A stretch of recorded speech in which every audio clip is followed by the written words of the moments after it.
Hello. So I am going through the polls, the opinion polls conducted by various American research companies just 5 days before the elections. Although the aggregate polls nationwide does show that Kamala Harris is up by about 3 to 4 points on an average, but it doesn't matter. Who cares about the nationwide poll? Ultimately, the American election is decided by the Electoral College. And what matters are those swing states, the battleground states. Technically, there are 7 battleground states. The blue wall, what the Democrats say, Michigan, Wisconsin, Pennsylvania. That's the Rust Belt of America. And then at the Midwest, to closer to the western parts of America, you have Nevada, Arizona as well. Earlier, there used to be Ohio, Florida, and North Carolina, but Donald Trump has cemented his MAGA movement so firmly in these regions that especially the rural belt of Ohio, Florida, and North Carolina have become Trump countries, have become Trump land, and therefore those states are no longer battleground states. In Ohio, Donald Trump is up by more than 7 to 8 points. He might actually win by double-digit percentage of points. In Florida, it's the same story, and in North Carolina, he's up by about 3 to 4 points. There is one red state that has caused a bit of problem for the Republicans in the last few years, and that's Georgia. Donald Trump lost it by very tiny margin in the 2020 elections, but that cost him the election, because with losing Georgia, he actually lost the momentum, and what happened was he then went on to lose Wisconsin, Michigan, Arizona, Nevada. This time it looks a little different because the polls usually towards the end of the campaign, it never looks so smooth and so even for Donald Trump. He was always lagging behind. Like in 2016, he was down more than 5 to 6 points in battleground states. Some of the states, in some of the polls, actually very left-leaning ones, had showed him he's down by more than 15 points in Wisconsin. He went on to win the state. He was shown less than 5 points in Arizona. In Michigan, he was shown with a gap of 10% of points, but yet he went on to win. Even 2020 elections, it looked like in battleground state he was trailing by large percentage of points.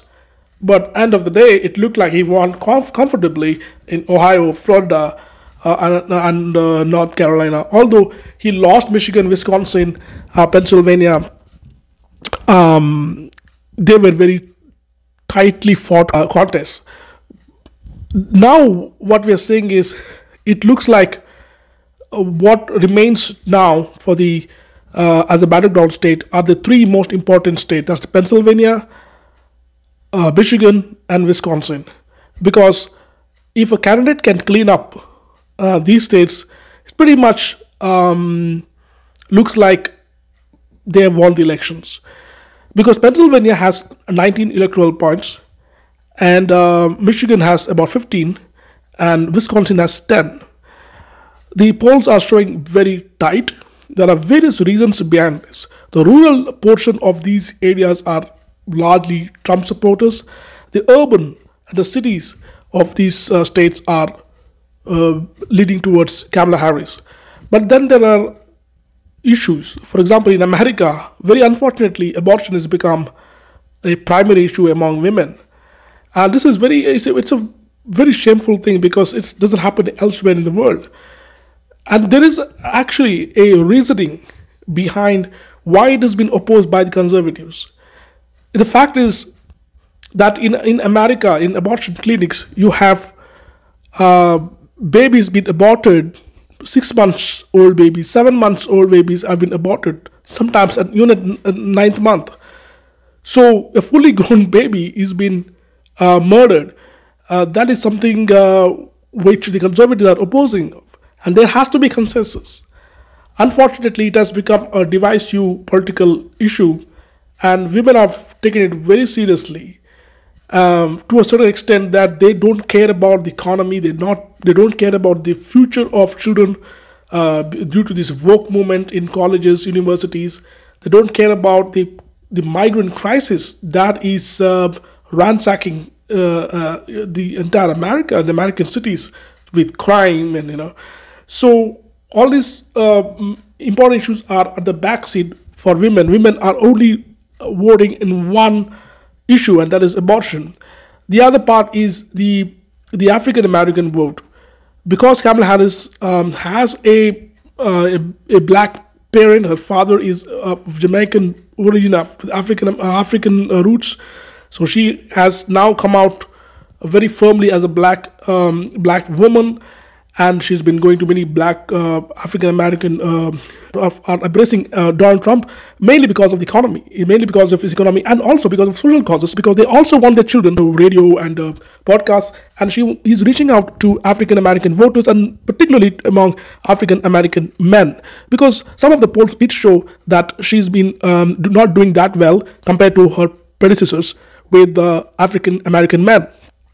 And one of the CNN polls showed that more than 81% of African American men in the eastern coast, I believe, in New York, are not with Kamala Harris. We are not sure which way they would go, whether they would vote for Donald Trump, or they're not going to vote at all, or are they going to vote for a third party. We actually don't know that. Then there are other issues. Now, with the Hispanic vote, the Hispanic vote is always divided. It's people say that in some states it's always Republican. They favor Trump. The percentage of especially among men, Hispanic men, voting for Trump had increased from 2016 to 2020. It had increased. It has seen a jump, and now they are estimating that it would see a further jump. But we actually don't know till what extent.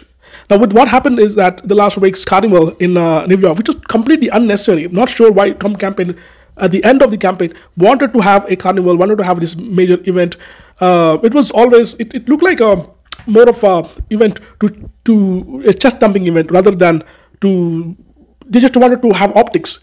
There was nothing productive that came out of that, unfortunately, because all that came, we all already knew, and they already have people rallying behind them. You need more supporters, because Hispanic vote is your future. Hispanic vote is the most important vote, and Republicans have never actually capitalized on it. And they're very important people for you, because they do all your menial job. They do all the brown collar and blue collar job. And they are actually important crux of American economy. And unfortunately, the Trump campaign also has not actually focused and invested on the Hispanic vote. Although there's a large chunk of Hispanic who are where they are not falling trap to woke ideologies and LGBTQ and other. But Nevada has always been a swing state, because many Republicans have actually won that state. For example, George Bush won it in 2000 and 2004. It's a very reliable state. One of the reasons is that Nevadans don't actually like the culture of Californians, and that most of them are actually voting Republicans as an opposition to California. But they have these union workers and other social issues there.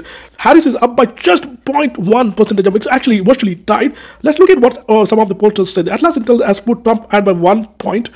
The Trafalgar Group, again, very accurate poll in 2016. They have Trump and Harris tied here in Nevada. The CNN actually has put Trump ahead by 1 point. So let's see. It looks very, very tight here in the polls.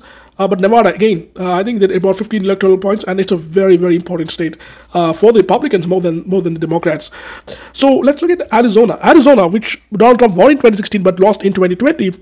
Again, a highly red state, but for some reason it swings. It swings certainly, because Mitt Romney, I believe, lost in 2012. But I cannot imagine how Donald Trump lost it last time around there. Trump is up by 2.2 percentage of points. So this is actually a bigger lead. This is actually, I mean, if you go by the polls, I don't think Trump's campaign should be really, really worrying in Arizona. I think Arizona is a done deal, just like North Carolina. I think what is the greatness about Donald Trump is that he has flipped some of the battleground states and cemented them and made them hardcore red states like Ohio, Florida, and North Carolina. And